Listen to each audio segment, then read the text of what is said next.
Bus ಪ್ರಯಾಣ ಶೀಘ್ರವೇ ಹೆಚ್ಚಳವಾಗುತ್ತೆ ಅನ್ನುವಂತಹ ಚರ್ಚೆಗಳು ಶುರುವಾಗ್ತಾ ಇದೆ.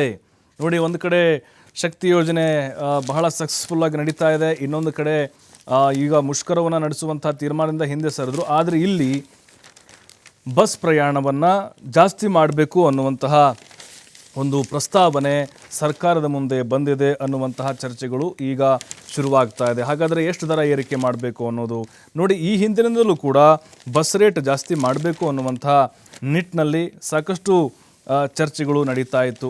ರಾಮಲಿಂಗಾರೆಡ್ಡಿ ಅವರು ಕೂಡ ಇದ್ರ ಬಗ್ಗೆ ಮಾಹಿತಿಯನ್ನು ಕೊಟ್ಟಿದ್ರು. ಇಲ್ಲ, ಆ ರೀತಿಯಾದಂತಹ ಪ್ರಸ್ತಾವನೆ ಸದ್ಯಕ್ಕೆ ಇಲ್ಲ ಅಂತ.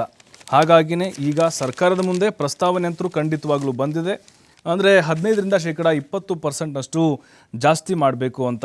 2010ರಲ್ಲಿ BMTC ಏನು ಟಿಕೆಟ್ ದರ ಜಾಸ್ತಿ ಆಗಿತ್ತು. ಉಳಿದಂಥ 3 ನಿಗಮಗಳಲ್ಲಿ ದರ ಹೆಚ್ಚಳಾಗಿ 5 ವರ್ಷ ಆಗಿದೆ. ನೋಡಿ, ಅವ್ರದ್ದು ಕೂಡ ಖರ್ಚು ವೆಚ್ಚಗಳು ಜಾಸ್ತಿ ಆಗ್ತಾ ಇದೆ ಅಂತೆ.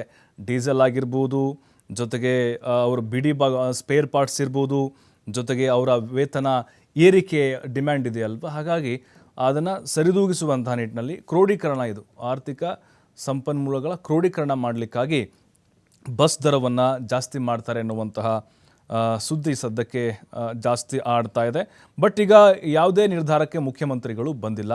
ಇದೆಲ್ಲವನ್ನು ಕೂಡ ಪರಿಶೀಲಿಸಿ ಅಂತಿಮ ತೀರ್ಮಾನಕ್ಕೆ ಬರಲಾಗುತ್ತೆ.